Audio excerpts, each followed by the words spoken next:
Buenas noches. El Consejo Regional 7 les da la bienvenida a los colegas, alumnos, público general. En esta oportunidad tenemos la conferencia cuyo nombre es ¿Cómo surgen nuevas proteínas en modelo zoofílico?, a cargo del colega biólogo Dan Eric Rivas Ruiz.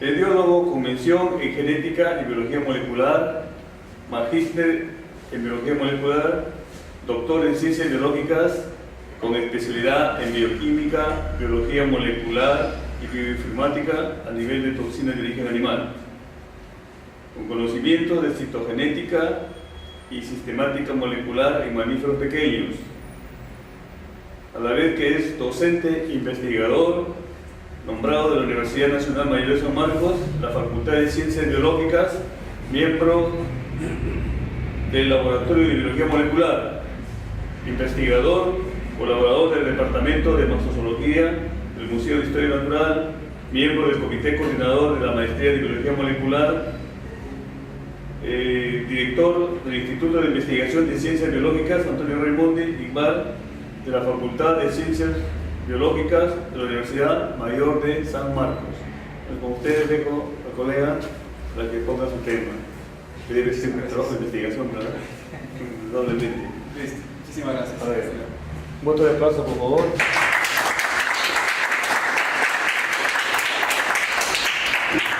Bueno, buenas noches. Ante todo quiero agradecer al Colegio Nacional Lima, al Colegio de Biólogos Nacional Lima, por intermedio de la persona del profesor Jorge Ceballos, quien me hizo la invitación para poder dar esta conferencia el día de hoy. Bueno, yo me he especializado bastante en el estudio de bioquímica y biología molecular de toxinas. Sin embargo, en este caso, el mismo quehacer de mi labor científica me ha obligado bastante a conocer y entender el funcionamiento proteico. Ahora, ustedes habrán escuchado otras ponencias, creo que han tenido ponencias acerca de resistencia a antibióticos, cómo se genera la resistencia a antibióticos, han tenido ponencias acerca de informática, y en todas ellas se abarca bastante de lo que es los componentes proteicos, ¿no? Tan solo en la resistencia a antibióticos hay mecanismos que involucran componentes proteicos que van a permitir a las bacterias poder enfrentar una agresión, que en este caso es la presencia de antibióticos. Entonces podemos hablar bastante acerca de los mecanismos, cómo se da en los procesos de los organismos vivos, todos aquellos mecanismos que involucran el uso de proteínas. Sin embargo, muy poco se conoce acerca de cómo estas proteínas son construidas y sobre todo cómo estas proteínas llegan a surgir y tener la función que actualmente nosotros conocemos. O sea, ese es un paso bastante interesante. Bien, Yanagawa en el 2013 hizo un enunciado que me llamó bastante la atención, y eso corresponde a si es que nosotros queremos crear proteínas, tenemos que entender cómo estas surgen. Actualmente lo que nosotros hacemos por medio de la producción recombinante, por medio de informática, predicción, es tratar de entender el funcionamiento de una proteína, ¿no? A veces utilizamos la función para explicar a la estructura y en otros casos utilizamos la estructura para explicar la función. Pero, ¿qué hay acerca de cómo esa estructura o esa función emergieron desde el proceso evolutivo? Lo que nosotros hacemos es innovar proteínas, ¿no? Con la proteína recombinante hacemos innovación. Hasta ahora no he conocido un ejemplo que nos diga que se ha creado una proteína totalmente con una secuencia sui generis, que se pliegue y que este plegamiento tenga una función. De donde partimos generalmente es de ya funciones preestablecidas o de dominios y motivos preestablecidos, pero no hacemos una creación per se. Lo que hacemos es esa innovación. Entonces, a medida de esto, en la charla voy a hablarles acerca de cómo es que en el proceso evolutivo este tipo de eventos de estructuración de proteínas se ha ido dando, ¿no? Entendiendo algunos modelos y poniéndole énfasis en el enfoque de estudio que yo tengo, que es en este caso el veneno de las serpientes. ¿Está bien? Bueno, entonces, nosotros sabemos acerca de la característica que tienen las proteínas.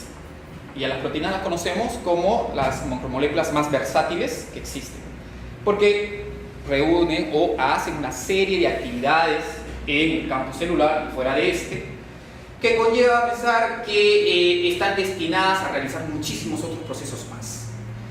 Hace varias décadas atrás se pensó en un momento que, dada la versatilidad funcional que tienen las proteínas, era congruente pensar que la información genética también estaba a cargo de ellas. Es más, había un modelo que proponía de que la información genética era también pasada por las proteínas. No obstante, las proteínas no hacen algo que se necesita para pasar la información genética, que en este caso es la autorreplicación. Pueden llegar hasta hacer catálisis, pero lo que no pueden hacer es copiarse. Y al no copiarse, entonces, ese es el impedimento específico que la evolución del otro robot, esa función de cargar la información genética.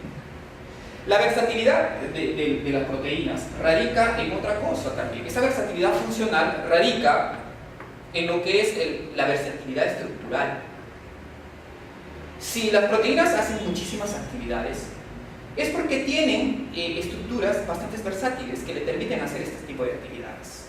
¿Está bien? Entonces, y es más, con la herramienta bioinformática nosotros podemos predecir actividades. Si nosotros sabemos que hay proteínas que tienen bastantes dominios de alfa hélice, probablemente es una proteína que funciona en un ambiente bastante hidrofóbico, y probablemente también podemos decir, oye, esto puede estar atravesando membranas.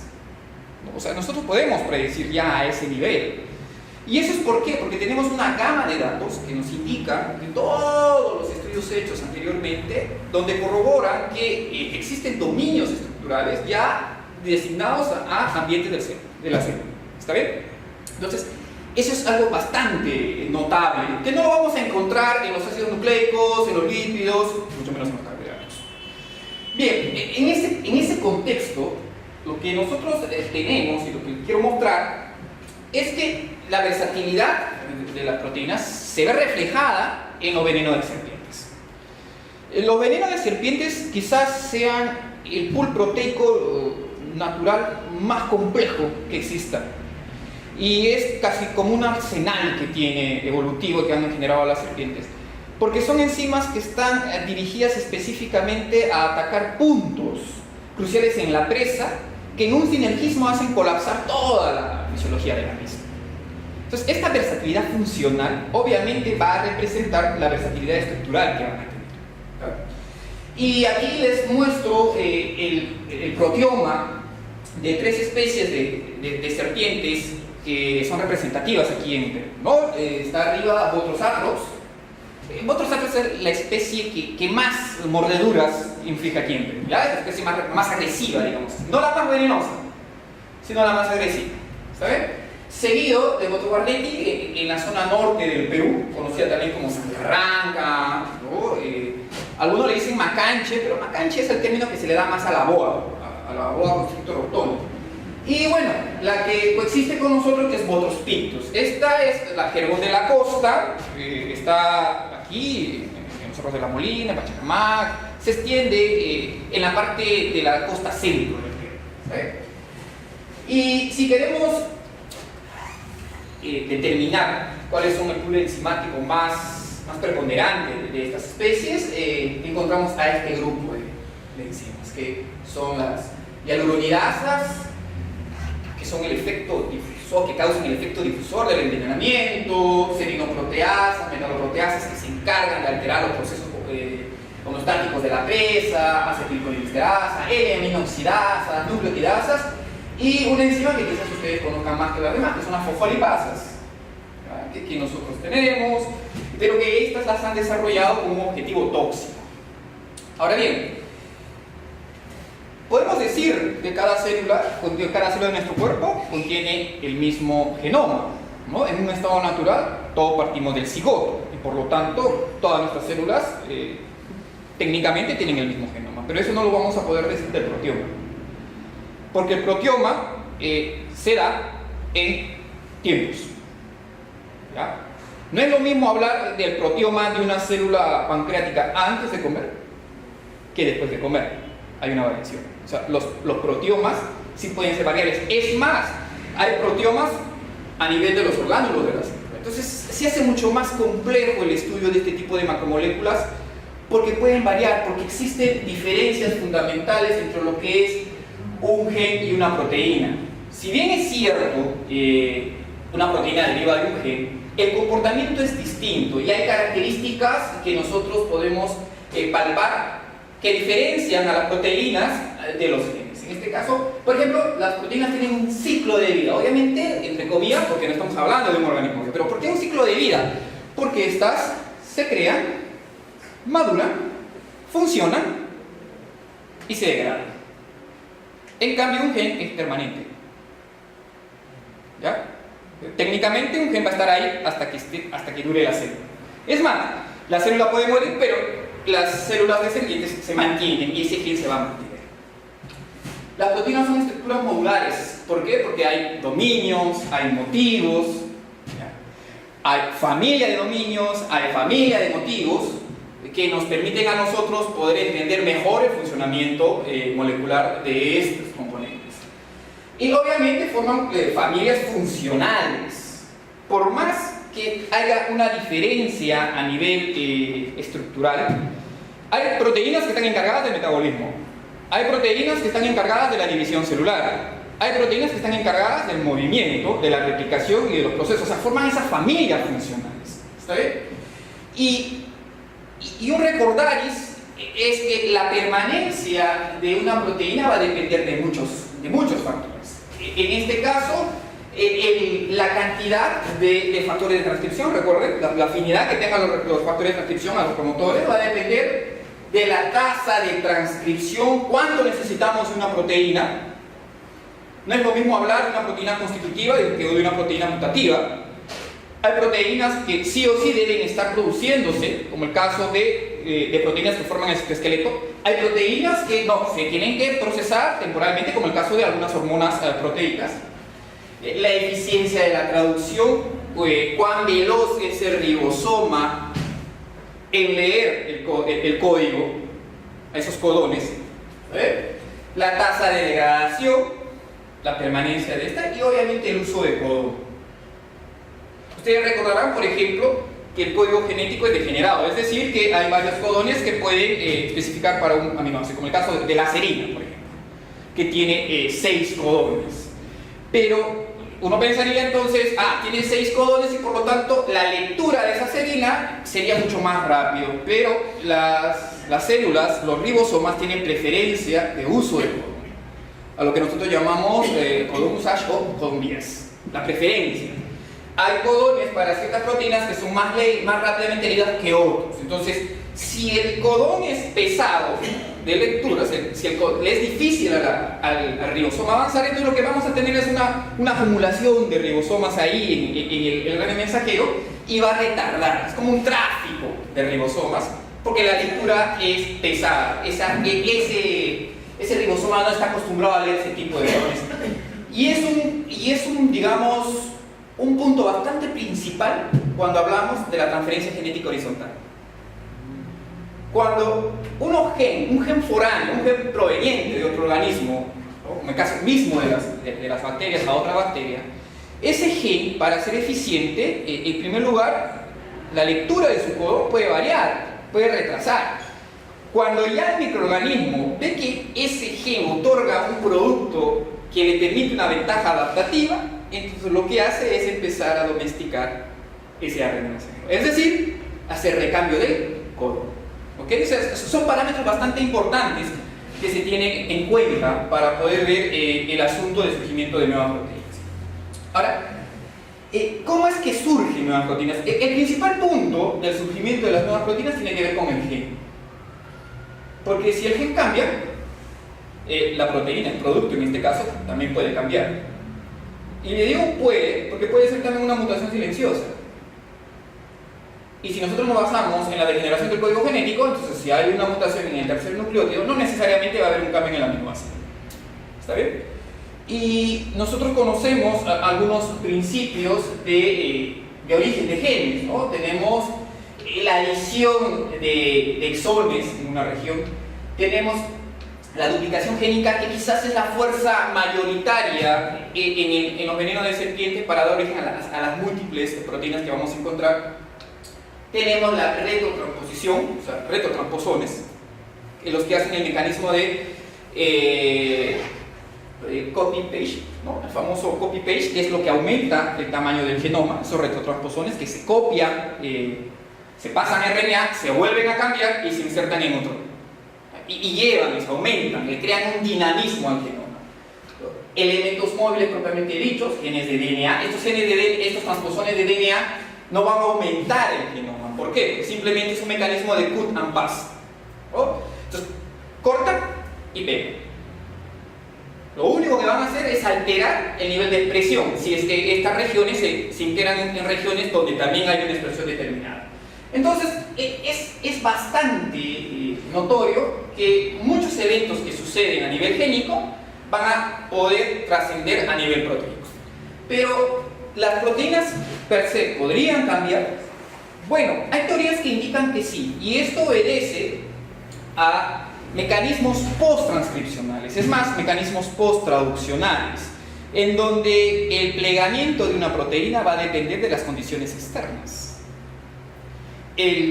Las modificaciones post-traduccionales, que en el caso es los carbohidratos, por ejemplo, estos también van a afectar bastante a lo que es la formación de la estructura de la proteína, y por ende también pueden ir modificando lo que es la estructura y la función de la proteína.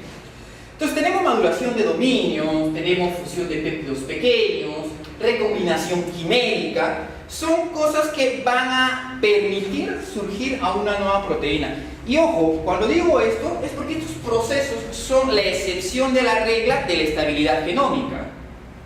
¿Okay? Siempre lo vamos a tener que entender así. No es que estos procesos sucedan todo el tiempo y todo el tiempo se están creando proteínas. No. Estos procesos son la excepción de la regla de la estabilidad genómica.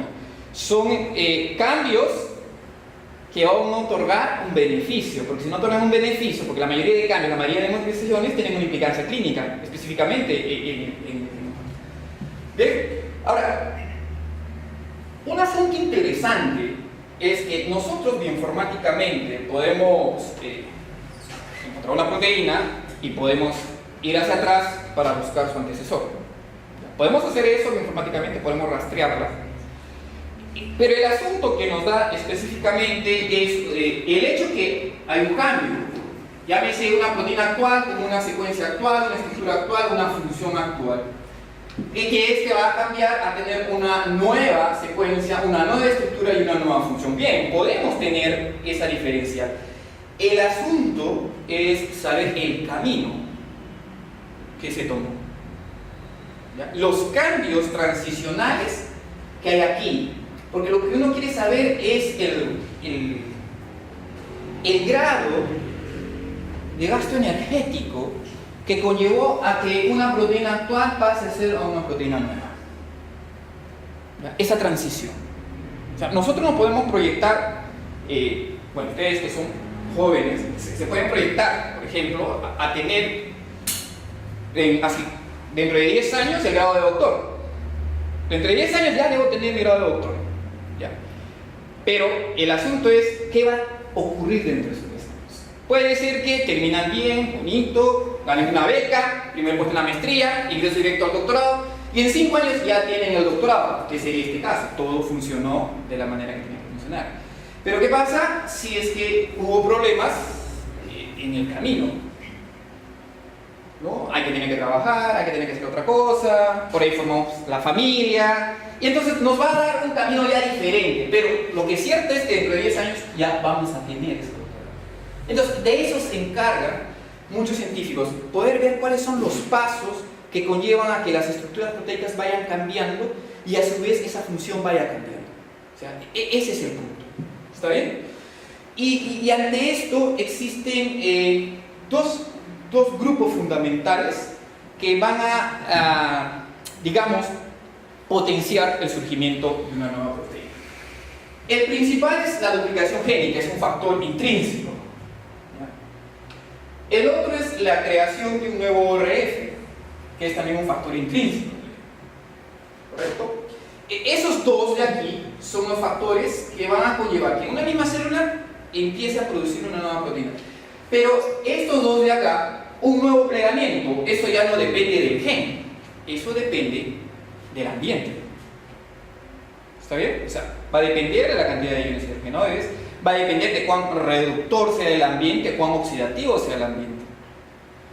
Va a depender de otros factores. Entonces, ese plegamiento depende de factores exógenos. Y obviamente está aquí la transferencia genética horizontal, que es un cambio ya más brusco. Porque aquí no hay un proceso paulatino de la formación de un gen, no, el gen entró por proceso de transferencia genética. Y al entrar debe haber un proceso en donde la célula receptora identifique que esa nueva secuencia le va a otorgar una novedad evolutiva. Porque si no hay novedad evolutiva, no lo va a mantener. ¿Ya? No lo va a mantener, va a costar. Es más, muchas bacterias, por ejemplo, hacen su proceso de curación de plasmidio cuando ven que mantenerlo cuesta y lo que está otorgando no es una novedad evolutiva. Ese es un parámetro fundamental. Ahora, haciendo estudios correspondientes a la aparición de genes en los humanos, se propuso que existe una receta en esto. Y la cuestión es establecer a qué nosotros llamamos una nueva proteína. ¿Cuándo sabemos que estamos ante una nueva proteína?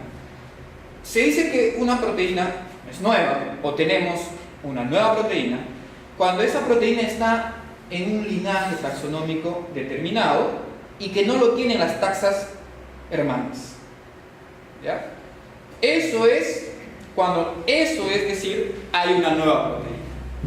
¿Okay? Entonces, también nos indica que en esa taxa la estructura y la función de esa proteína es totalmente diferente o en su mayoría diferente a sus contrapartes en las otras taxas. Eso es indicar una nueva proteína. Entonces, ¿qué es lo que nos hace a nosotros humanos referente a otros animales? ¿Cuántas proteínas tenemos nosotros que son propios de nosotros que lo hace diferente de otros animales? ¿Serían muchas? ¿Serían bastantes?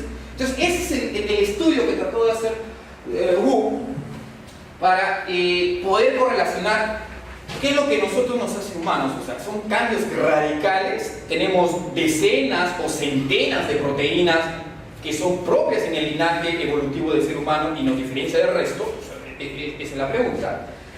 O es un pool pequeño nada más que nos hacen diferentes. En ese contexto hicieron este mecanismo, un mecanismo bastante simple, bueno, simple entre comillas, que es un trabajo bioinformático, en donde tenemos que ir con nuestros parientes más cercanos, que en este caso son primates, los otros primates, ¿ya? Y buscar cuánta homología tenemos con ellos, ¿es cierto?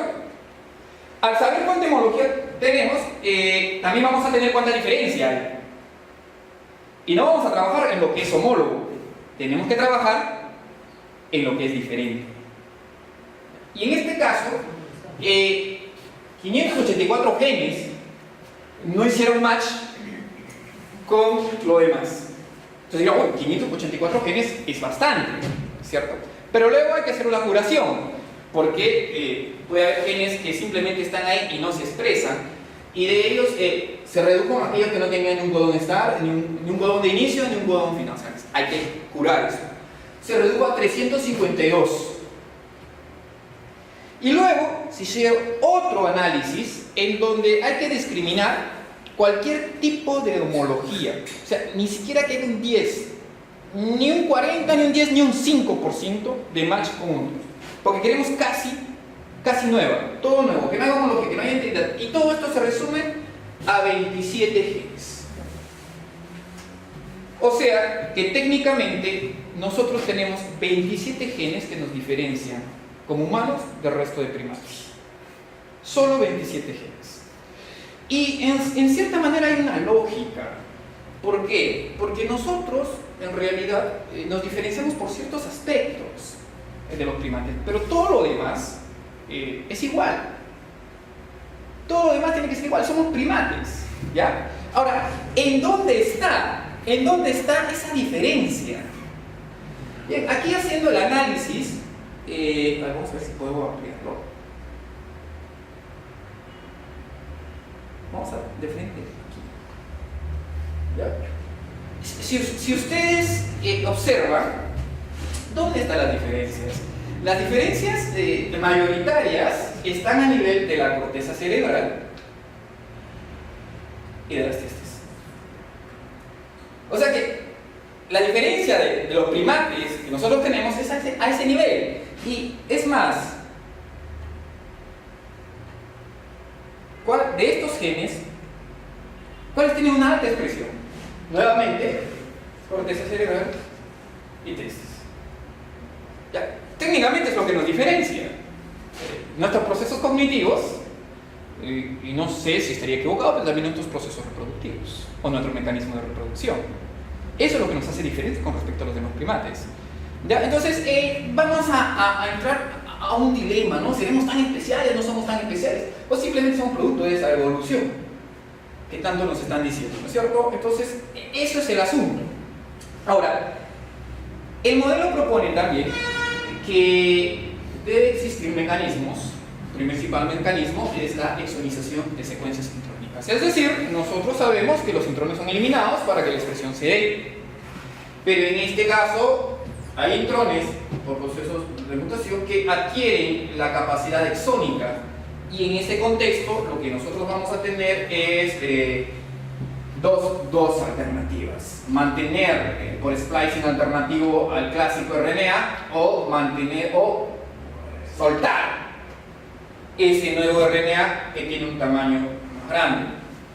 Eso tiene un costo, eso tiene una consecuencia. La consecuencia puede ser, en su mayoría, que te cause un efecto deleterio, o por ahí, con la excepción, que te otorgue una novedad evolutiva, o simplemente una ventaja adaptativa.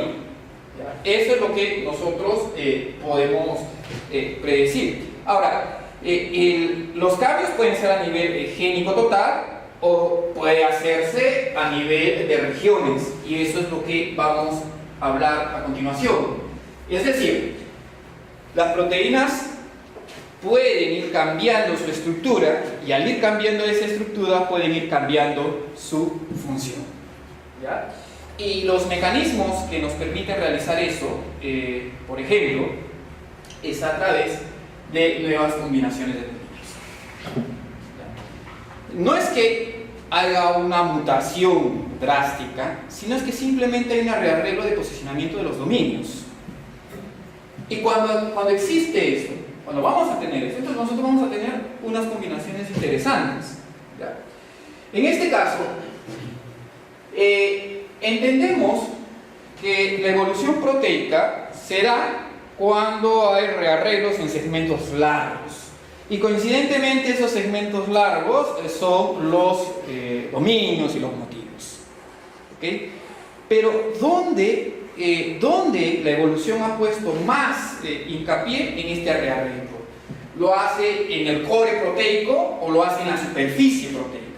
Entonces, ciertos autores mencionan que los rearreglos son mucho más eficaces cuando suceden en los dominios terminales, más no en los dominios intrínsecos, más no en el core proteico. ¿Y esto por qué? Porque es más fácil cambiar la superficie que cambiar el core. Si uno cambia el core, tiendes a modificar la estructura drásticamente. Entonces, la versatilidad, y basándonos en el principio de parsimonia, esto puede ser drástico si el core es modificado.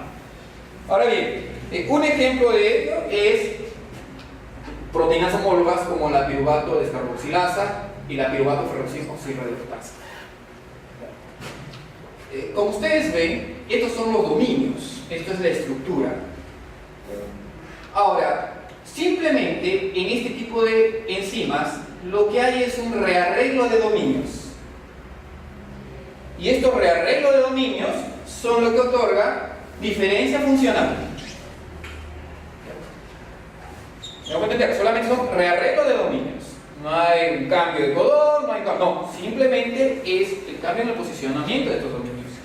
Y este rearreglo de dominios ha permitido, en cierta manera, ¿ya? Enriquecer la versatilidad funcional. Este enriquecimiento funcional se ve reflejado cuando hablamos del contexto celular. Lo que ustedes están observando es el modelo que se propone de que la complejidad metabólica de una célula eucariota derivó de los rearreglos de los dominios de proteínas ancestrales. Y así es como se fue enriqueciendo el componente proteico de las células y por ende la funcionalidad se volvió más compleja. En el veneno de serpientes esto lo podemos observar cuando hablamos de las metaloproteasas.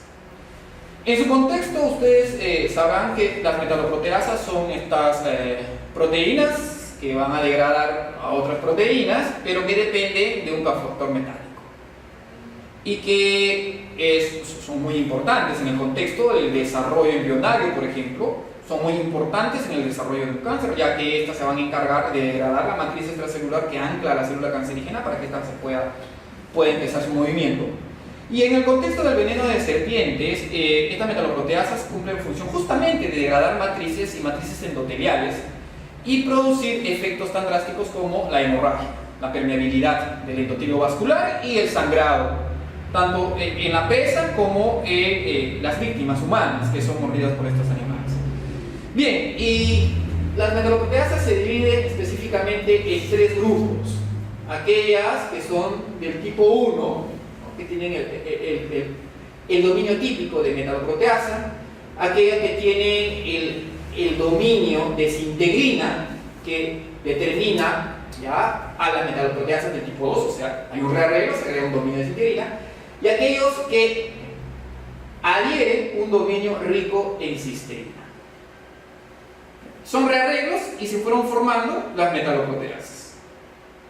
Y en ese contexto, estructuralmente van a diferir, ¿no? Nosotros vamos a encontrar a la metaloproteasa del tipo 1, un poco más pequeña, y a esta metaloproteasa del tipo 3 que ya tienen los dominios específicos. Y lo más importante es que estos rearreglos, al parecer en las serpientes, son especie específica. Y un ejemplo lo determina la metaloproteasa del tipo 1. En este trabajo que se hizo con Potro Barnetti, en el que se dio una metaloproteasa del tipo 1, se vio que no tiene un efecto hemorrágico, mientras la barmetiricina 1, que es metaloproteasa del tipo 1 de Potro Barnetti, mientras que atrolicina, que es la metaloproteasa 1 de Potro Sartre, tiene un efecto hemorrágico.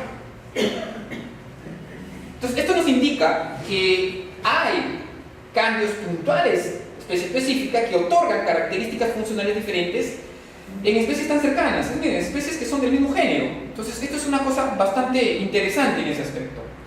Ahora, otra cosa también interesante en la evolución de los venenos es la neofuncionalización por reclutamiento. Y en este caso se va a aplicar el concepto de la duplicación génica. ¿Qué nos dice este mecanismo? Este mecanismo nos dice que en un momento ancestral, ¿no?, estaba una célula con un gen determinado, que le dominó gen 1, y que luego de un proceso de duplicación génica vamos a tener este contexto.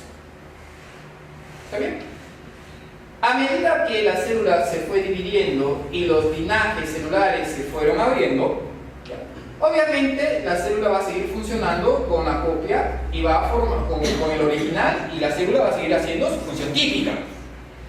Pero el linaje que deriva en las glándulas del veneno, puede haber una alternativa en expresión, o sea, no expresar al gen original y expresar al gen copia.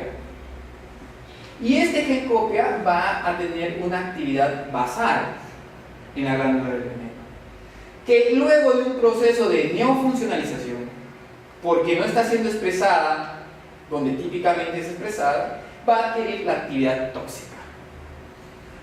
Es decir, que las células de glándula del veneno reclutan en el proceso evolutivo a estas proteínas y las hacen trabajar basalmente y luego adquirir una toxicidad, ¿no? Ese es el mecanismo. Y este mecanismo lo entendemos mejor en un trabajo que hicimos recientemente con las L-aminoxidasas, ¿no?, que nosotros comúnmente en el mundo físico las llamamos las LAO. Estas enzimas son particularmente llamativas, son las que le dan el color típico a los venenos. Uno ve un color de veneno amarillo, entonces dice, ahí hay LAO, porque tiene un grupo flavina y es un grupo FAT, y este juntamente le va a dar el color amarillo. Y todavía, cuanto más amarillo el veneno, es un marcador de más tóxico, todavía se dice, en el caso de los viperios peruanos. Cuando se hace el análisis filogenético, lo que uno encuentra es una similitud con las LAOs en aves y las LAOs en mamíferos. Entonces, nosotros tenemos L-aminoxidasas.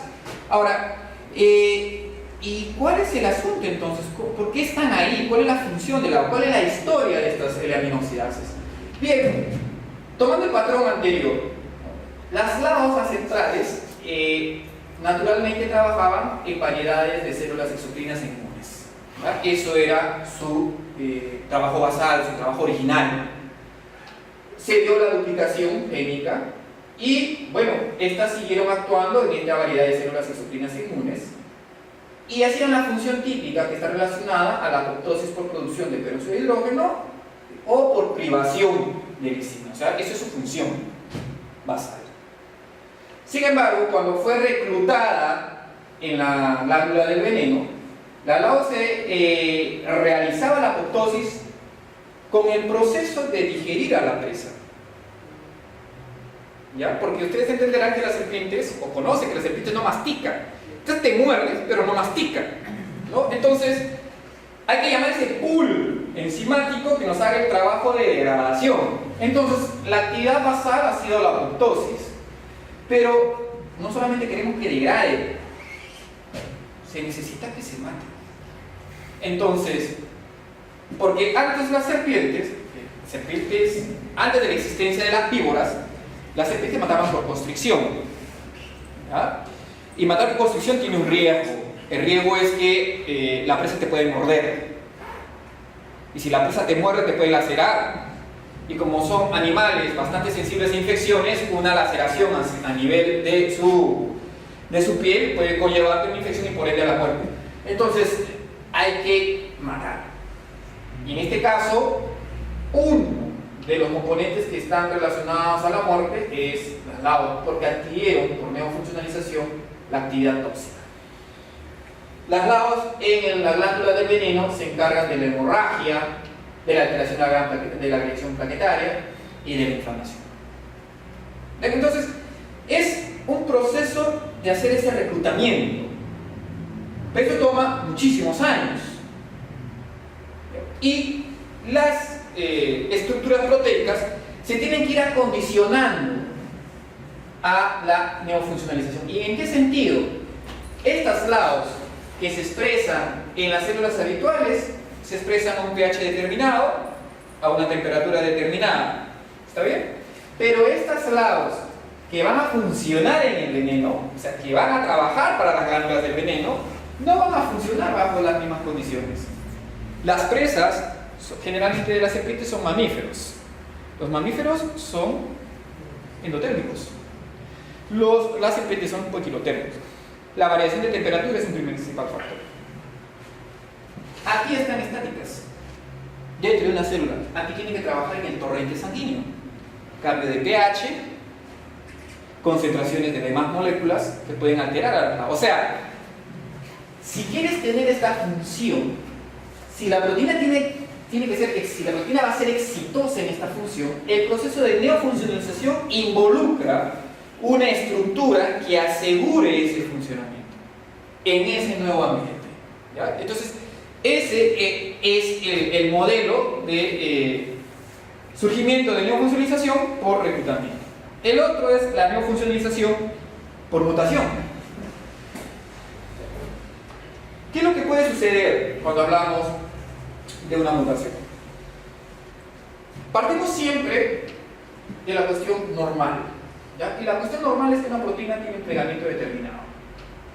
Dado que se produzca una mutación, ¿ya? Y luego vamos a ver más adelante dónde tiene que suceder esa mutación para que sea permisible de una neofuncionalización, hay una primera opción, que la mutación te produzca un mal plegamiento. Al tener ese mal plegamiento, la proteína es afuncional. Y al ser afuncional, se empieza a agregar. Y la agregación proteica en una célula animal es letal. La formación de inclusiones es letal. Entonces, va a formar esa agregación y el cambio no fue exitoso. El otro escenario es que la mutación afecte a la superficie. Entonces va a haber un cambio en la superficie. Si hay un cambio en la superficie, puede alterar drásticamente, por ejemplo, el sitio o el bolsillo catalítico, si es una enzima. Entonces va a impedir que el sustrato pueda encajar bien y por lo tanto no es ventajoso. Pero la otra opción es que haga una nueva interacción. Es decir, puede crear un bolsillo catalítico que se adapte a un nuevo sustrato, o en su defecto a un nuevo ligando, o se vuelven versátiles a sustratos diferentes o a ligandos diferentes. Y esa es la otra opción. Y la tercera opción es que simplemente sea neutral, ¿no? Hay un plegamiento funcional típico y sigue trabajando de la manera que siempre ha trabajado. Entonces, esos son los escenarios que nosotros vamos a tener. Pero enfoquémonos en este de aquí, porque este es el que nos va a otorgar la novedad, la adaptativa, la ventaja adaptativa. Entonces, en este caso, dada la estructura inicial, ¿no?, va a tener la función típica. Esta estructura obedece a esta función y esta función va a obedecer a la estructura. Si hay un cambio a nivel estructural, la célula va a tener la opción de desechar a esa nueva estructura. Pero si la estructura sigue cumpliendo la misma función, no hay problema. Si se siguen dando los mismos productos y siguen disminuyendo los sustratos que van entrando, entonces no hay problema. Pero si a eso le ponemos un proceso de reclutamiento, entonces esta estructura 2 va a tener la disponibilidad de tener una nueva función. Pero tiene que haber un paso transitorio. El paso no tiene que ser drástico, porque si no llamaría a un sistema de preparación. ¿Está bien? Entonces eso es lo que nosotros vamos a tener. Ahora, ¿quién acelera el proceso de plegamiento a plegamiento? Un ligando. Que puede ser el ligando per se, si hablamos de un receptor, o puede ser un sustrato.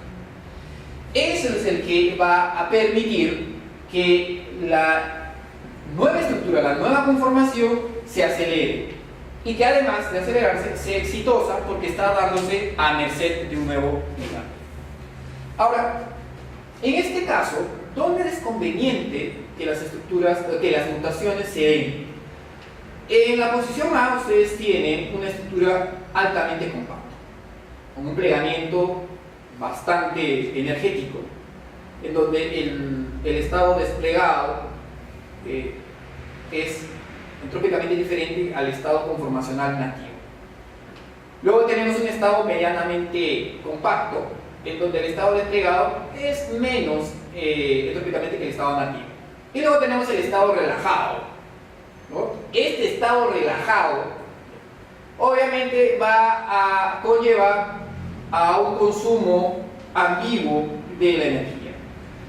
Cuando se da una mutación y que esta mutación sea trascendente, va a hacer mayor efecto en aquellas que tienen un estado relajado, más que en un estado compacto, porque el estado compacto está trabajando energéticamente para mantenerse. O sea, en otras palabras, mantiene su core. Pero si no hay un núcleo, no hay un core establecido, entonces esta mutación va a tener mayor posibilidad de conferir otro tipo conformacional. Y si a este le sumamos un ligando, entonces el ligando puede tranquilamente reducir esa energía en los procesos de plegamiento. Un ejemplo en el veneno de las serpientes es las hialuronidasas. Estas son hialuronidasas del humano, la avispa y de la abeja.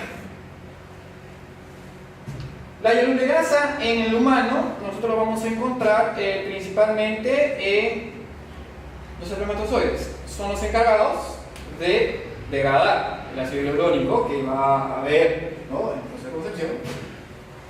Pero el veneno de la avispa y de la abeja se encarga de otra función.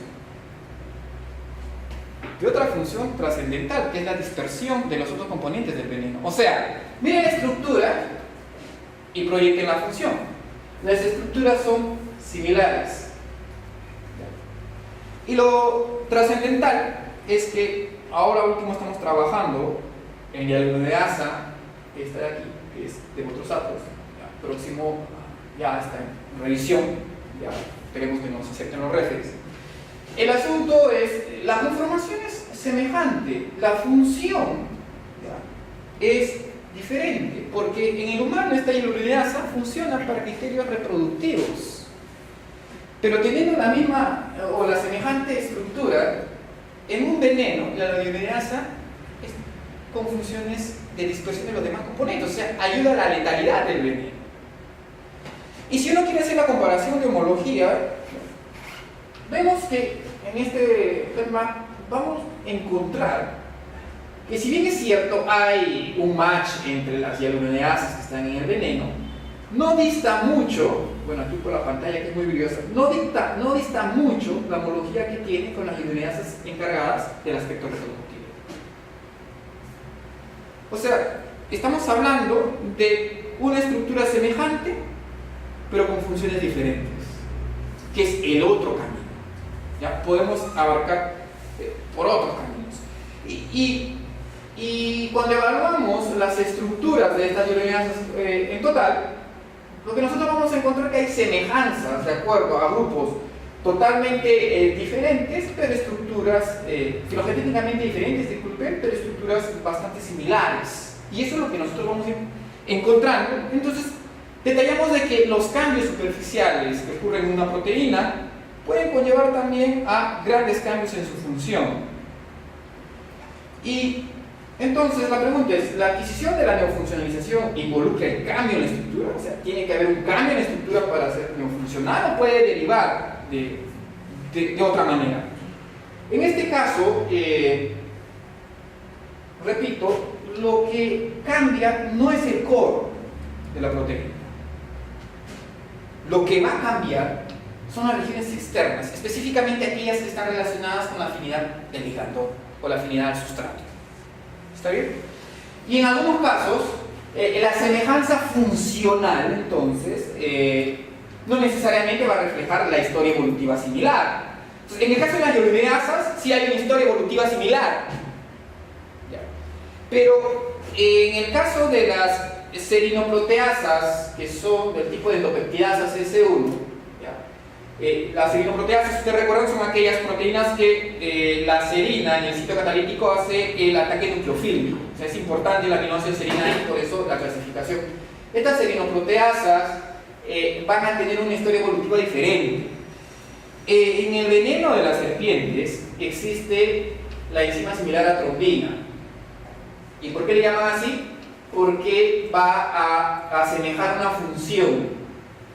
¿Qué función de quién? De la trombina. La trombina es esa serinoproteasa, también es otra serinoproteasa, que se encarga, es multifuncional, pero nosotros la conocemos más porque se encarga de coagular el fibrinógeno. Es decir, va a activar el fibrinógeno, van a producir la malla de fibrina y se forma el coágulo, ¿no? Cuando nos hacemos una herida. Entonces, el veneno de las serpientes va a tener una enzima que va a coagular el fibrinógeno. Entonces, por ese hecho, solo por ese hecho, la denominaron enzima similar a trombina. Solo por ese hecho, ¿ok? Pero se probó con PNCF, el fenilmetilsulfonifluoruro, que es uno de los inhibidores clásicos de las serinoproteasas. Ambas se vieron afectadas. Entonces dije, bueno, hay una historia evolutiva. Pero cuando se realizó estudios, y en donde yo me involucré bastante, porque estos son los que me dieron tanto la tesis de biólogo como la tesis de magíster, se encuentran diferencias. Entendí las diferencias que los autores decían, que solamente es una función semejante, pero es una historia evolutiva totalmente diferente. ¿Por qué? Porque cuando uno hace un análisis de los sustratos sintéticos, ¿ya? El sustrato para trombina siendo una similar a trombina, siendo una similar a trombina, ese sustrato de trombina es no tan preferido por la enzima. Al contrario, las enzimas, las similares a trombina de las serpientes, tienen preferencia por los sustratos de la calicreína. Y de la calicreína glandular, no la plasmática. ¿Ya? Por lo menos si hubiera sido para la plasmática, te dirías, ya, está relacionada con la trombina, porque esta también vamos a encontrar a nivel plasmático, se encuentra a nivel plasmático. Pero esta tenía una historia glandular, totalmente glandular. Y obviamente es necesario recurrir a la estructura, y haciendo uso de la bioinformática, ¿no? Se hace un merge entre lo que es una estructura en este caso, de la similar trombina de Botrus pictus, a que la denominé pictobina, ¿no? Haciendo el merge con la trombina, y ustedes ven que hay diferencias en muchas regiones. Catalíticamente, ¿ya? Tomando a un sustrato sintético para tripsina, ¿ya? La pictobina tiene más KM que la trombina humana. Siendo ambas serinoproteasas, siendo ambas con esa serina ahí adentro en el sitio catalítico, pero funcionan totalmente diferente. ¿Y eso es por qué? Porque hay rearreglos en los sitios catalíticos. Hay rearreglos en la superficie. O sea, no es una historia evolutiva similar, es una historia evolutiva diferente. Porque las similares a trombina tienen más relación con la tripsina que con la propia trombina. Y aquí lo que nosotros tenemos es el comparativo cinético entre lo que hace la tripsina humana, la tripsina bovina y la pictobina. Y como ustedes ven, hay semejanza catalítica. La tripsina, junto con la quimotripsina, no es una proteína plasmática, son proteínas digestivas. Entonces, la hipótesis de que los componentes del veneno de una serpiente derivan de enzimas digestivas cobra siempre más fuerza cuando se hace este tipo de estudios, que son enzimas digestivas que han sido llevadas hacia la glándula del veneno para cumplir funciones tóxicas. ¿Ya? Eso es lo que demanda, y la estructura del bolsillo catalítico es muy semejante. Y otra de las fuerzas que quiero comentarles en la parte final de esta exposición es acerca de esto, ¿no? De la transferencia genética horizontal. Bien, bastante debatible este tipo de fuerza, muy controversial. a inicios de los 60, de los 70, en los 80 ya se empezó a tomar más consideración. Pero ahora se sabe que la transferencia genética horizontal es la fuerza evolutiva pre-darwiniana.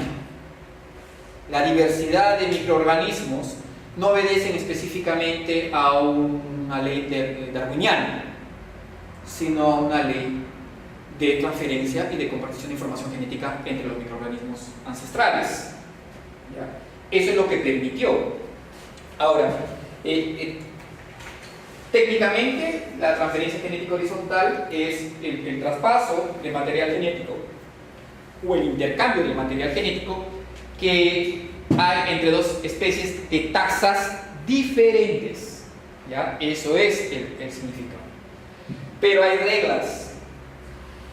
En primer lugar, la primera regla es la proximidad física, porque si no hay proximidad física, ¿cómo se intercambian el material? ¿Ya? Y la otra regla es el beneficio adquirido. O sea, el gen que entra en el receptor ni siquiera tiene que igualar una función que tiene el receptor, tiene que superar esa función, tiene que mejorar esa función, porque no es evolutivamente beneficioso duplicar una función preexistente. ¿Ya? Y la tercera regla para que se hable de transferencia genética horizontal es que se fije y pase a una herencia vertical. Porque si solamente sucede en ese individuo y ese individuo muere, filogenéticamente no pasó nada. ¿Ya? Bueno, no hay un recuerdo filogenético, no pasó. ¿Ok? O sea, eso es lo que trasciende. Entonces, si la proteína, si el gen codificante de la proteína otorga una novedad evolutiva o una ventaja adaptativa, entonces ese gen es fijado. El primer paso es fijar el plásmido, si es que fue por conjugación. Y el segundo paso es ya no estar conteniendo al plásmido, sino sacar el gen de interés y volverlo y ponerlo al genoma, para ya no estar replicando todo el plásmido por el gen, ¿ya? Volverlo de manera episomal. Y lo que nosotros más vamos a recordar, bueno, pues se saltó la animación, el evento de transferencia genética más trascendental en la evolución, ¿ya?, es el origen de la fotosíntesis en los eucariotas. ¿Ya? Quizás el origen de la fotosíntesis en los eucariotas es el evento más trascendental después del origen de la vida. ¿Ya? Y esto sucedió por un proceso de endosimbiosis. Bueno, nosotros le llamamos endosimbiosis porque a veces pensamos, la célula, en este caso, esta célula se asoció con la cianobacteria e hicieron la endosimbiosis. No fue así la historia. La historia es que esta célula ancestral se alimentaba de cianobacterias, ¿ya?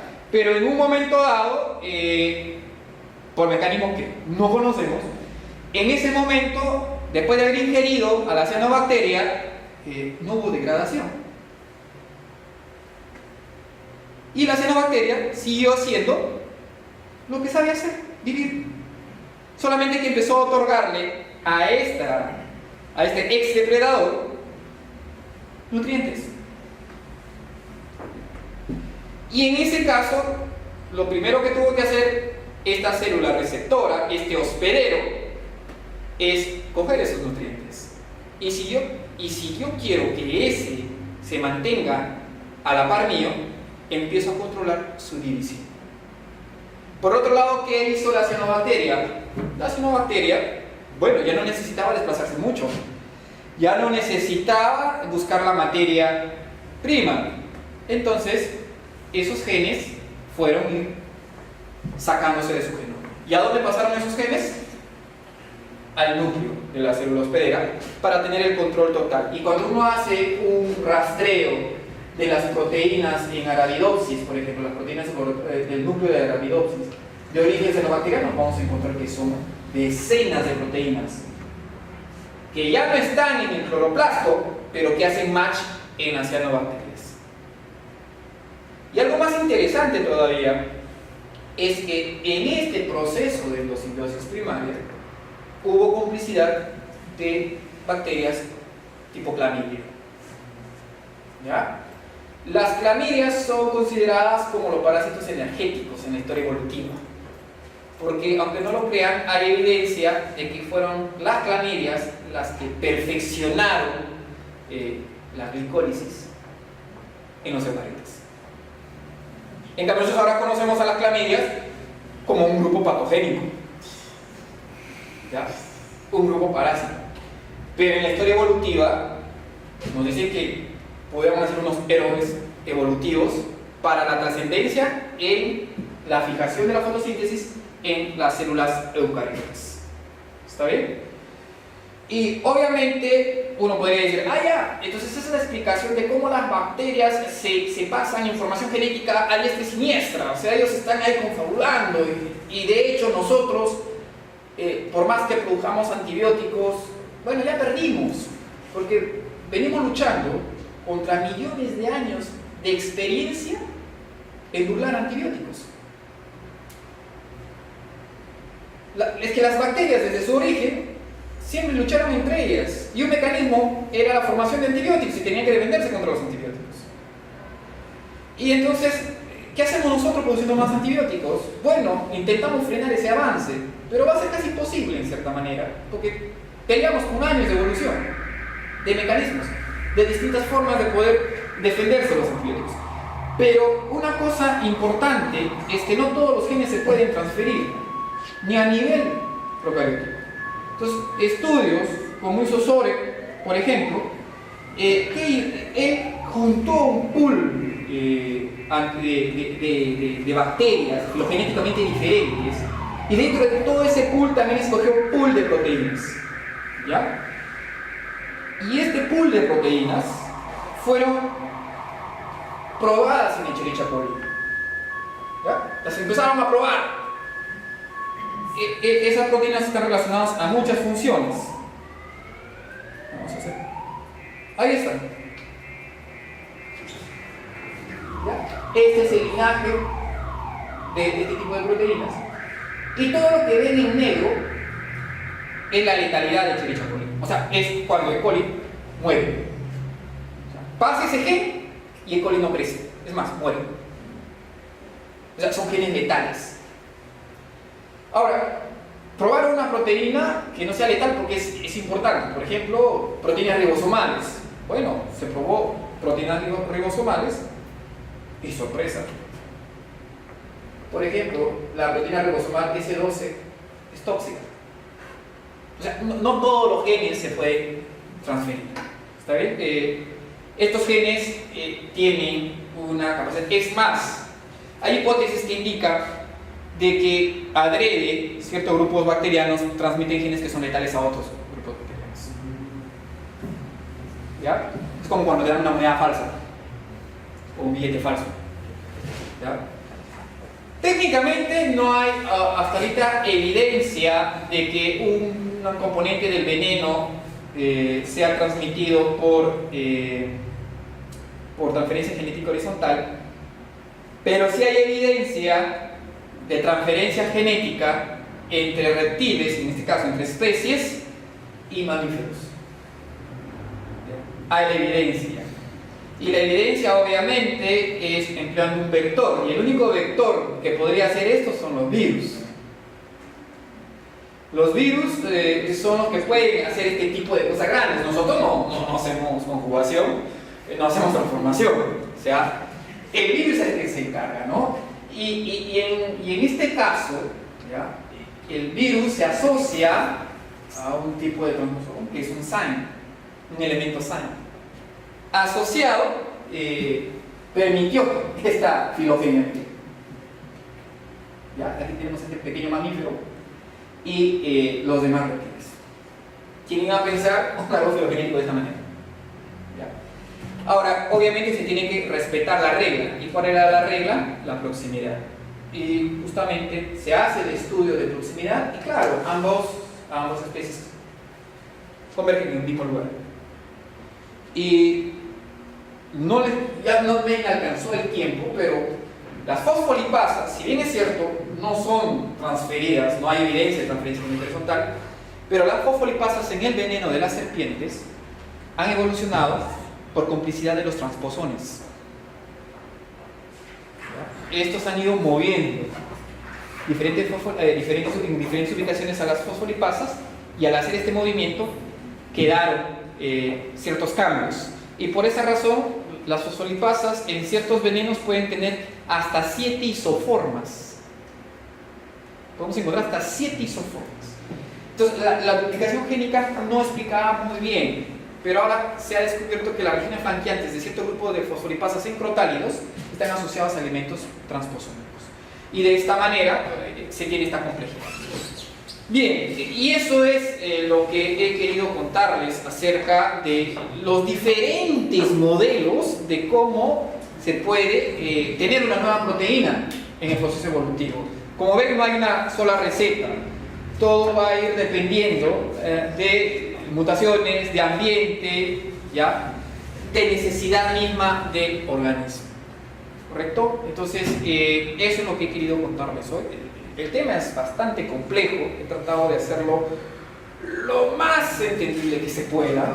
La verdad, no era el tema preciso que quería hablar, pero me agarró un minuto ahí. Ya está bien, origen de proteínas, ¿no? Y es un tema bastante complejo. Y esto no le hemos colocado los modelos matemáticos que aseguren, ¿ya?, que estas predicciones sean ciertas, ¿no? Y tampoco los programas que permiten realizar este tipo de cosas.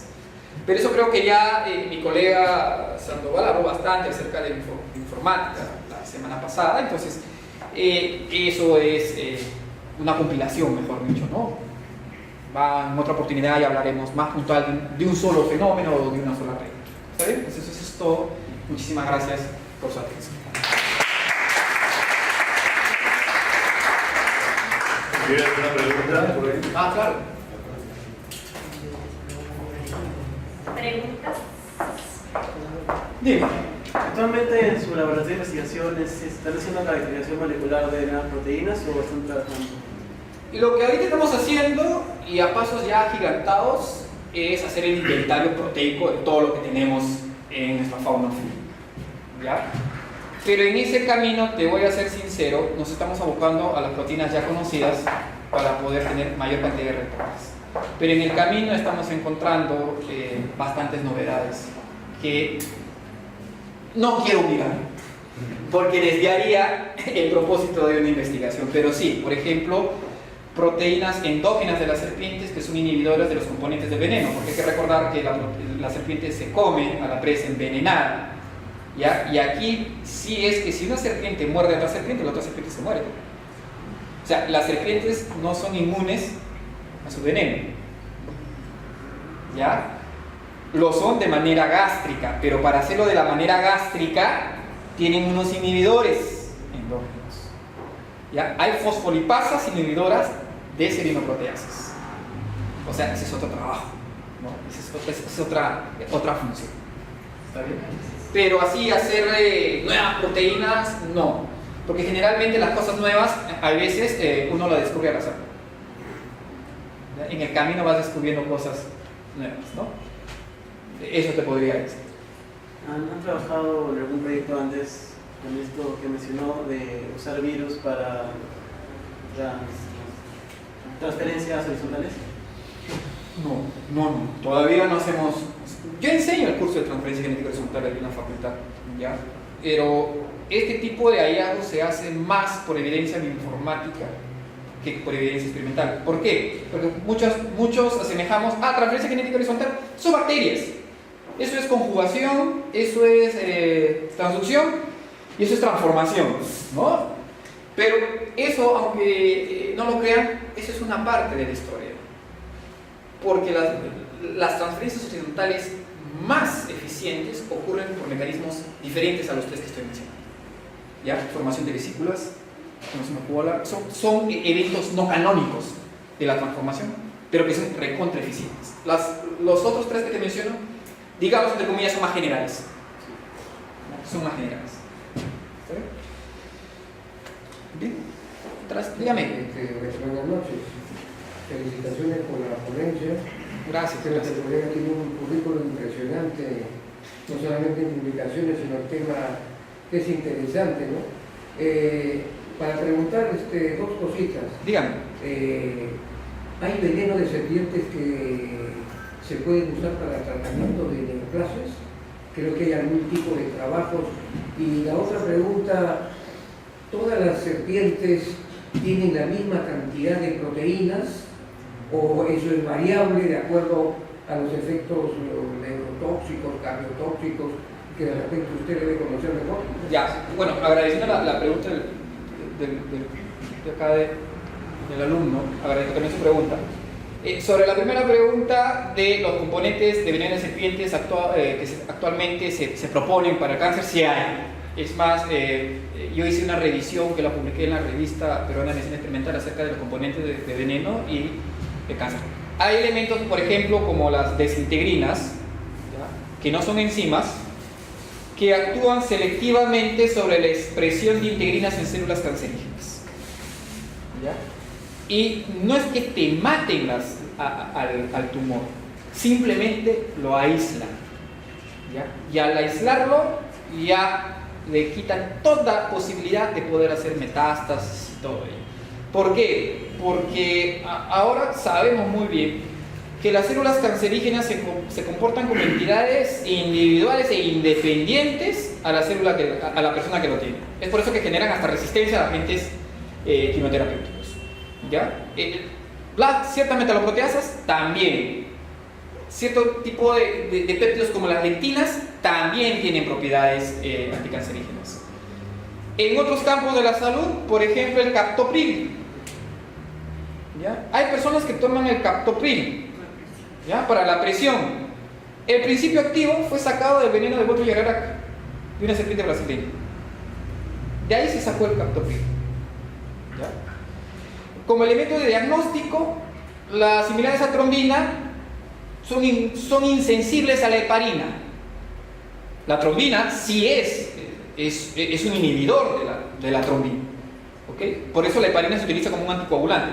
Pero las similares a trombina son insensibles. Entonces, en las muestras heparinizadas de diagnóstico, tranquilamente para medir el tipo de tromboplastina utilizan este tipo de enzimas. O sea, hay medicamentos como Ectin, ¿ya?, en Europa, que es una desintegrina que estaba siendo usada como piloto para tratamiento de cierto tipo de cáncer. ¿Ya?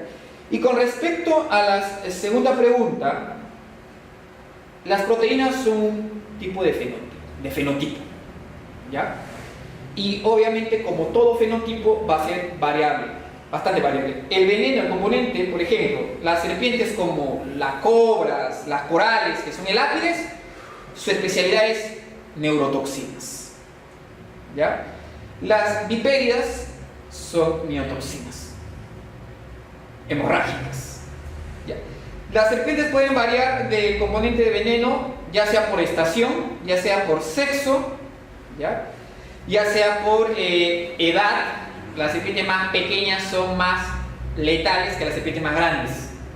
¿Ya? Entonces sí hay una variación en cuanto a los componentes de veneno de las serpientes. Depende de muchísimas cosas. Por ejemplo, las arborícolas, su veneno es mucho más eficiente que las no arborícolas, que las terrestres. ¿Por qué? Porque las arborícolas en su mayoría se alimentan de aves. Entonces el veneno tiene que ser mucho más eficaz. ¿Por qué? Porque a la serpiente no le vale que muerda al ave y el ave se vaya a morir 10 kilómetros más allá. Es lo mismo que nada. Entonces la serpiente tiene que morder y en el acto el veneno tiene que neutralizar toda comunicación neurológica y motora. Y el ave queda ahí, nada más. En cambio, en tierra no necesita tanto porque puede morder, el ratón queda ahí atontado y la serpiente tranquilamente está ahí. Porque sabe que ese ratón, al destruir el veneno en su tren posterior, ya no va a avanzar mucho. O sea, sí hay esa diferencia. Es por eso que los antisueros, los antivenenos, no se hacen con un solo individuo de una región, sino que cogen varias serpientes de varias regiones, hacen una mixtura del pool de veneno y con esa mixtura se inmuniza para poder abarcar esa variabilidad. Es más, el antibotrópico del INS utiliza 5 especies, si mal no recuerdo, ¿no? Botrosatros, Botrospictus, Botrobarnetti, Botrobracili y creo que Botroioprora, si no me equivoco. ¿Ya? Creo que Botroioprora ya fue quitado, no me acuerdo bien, pero son 4 para que sea pentavalente. En caso de la Shushupe solamente tenemos una especie de Shushupe, la Lachesis muta. Este Lachesis muta, ¿no? Afortunadamente es solamente en Perú, ¿no? Porque tenemos también Sternophis y Rombiata, ¿no? Este, por ejemplo, tiene un solo tipo de veneno, bueno, tiene solamente una especie, capturas especies de varias zonas y haces el pool, y entonces tenemos el antilaquésico, pero este es monovalente, porque solo está dirigido contra una sola especie. Claro, siempre la especificidad de un monovalente va a ser mejor que un polivalente, ¿ya? Pero en el caso de Perú no podemos estar haciendo, no resultaría muy rentable también hacerlo para cada uno. El anticrotálico, nuestros crótalos, nosotros tenemos cascabel. Cascabel tenemos, pero en una región bien marcada, que es en Puno, en una región de Sandia, si no me equivoco. Ahí hay cascabel y hay un anticrotálico para él. ¿Por qué? Porque los componentes del veneno son diferentes. ¿Ya? Espero haber contestado la pregunta de la manera que usted deseaba. Bien, creo que ya no los quiero aburrir más, así que muchísimas gracias nuevamente.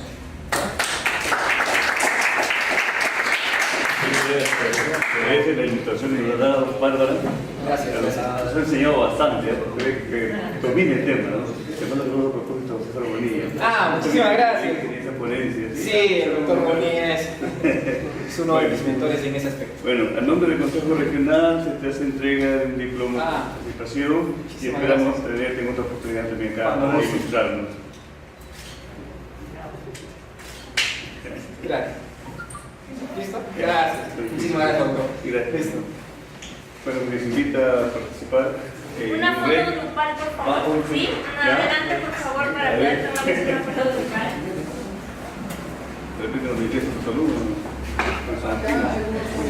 Mis alumnos, por lo menos, van a ser mis alumnos. Están viniendo últimamente porque yo estoy viendo ya esta respuesta. Está bien, ya me encontraron. Claro. Puede ser un tema más complejo. Aquí, por favor, el ponente. Sí, gracias, por favor. Ahí para ahí Canarada, y alrededor y abajo se ponga.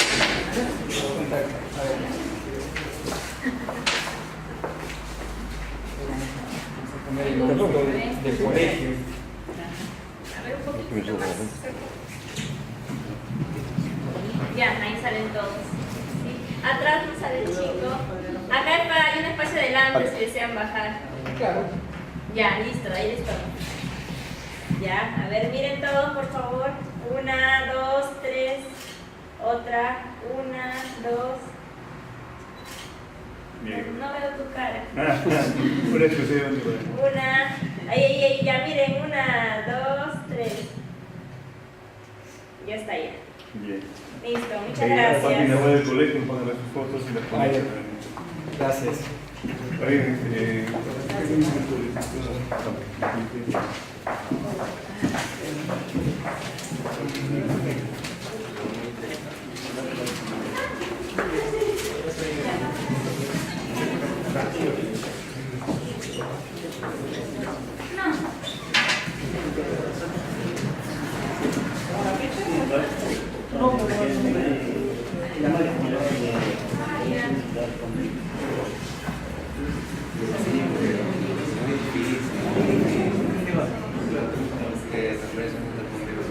No, sí, no, pero Muchísimas gracias. Pero esa máquina Sí, bueno, el profesor ya sabe, ya distribuye la saliva, es racional.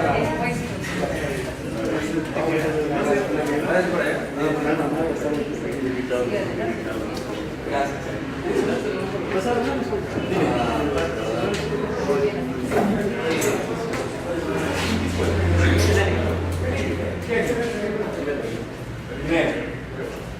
Ahorita termina tranquilamente. Primera. Ya hablar como muy a venir y en el segundo año pues venirse a esperar. Del parte de los temas que se acá. podría tomar ese correo para. Claro, es de Dan, de Vivas, R de Ruiz, arroba UNSM. De Dan, Vivas, Ruiz, una R, arroba UNSM. ¿Ya? Listo. Ok, muchísimas gracias. Señorita.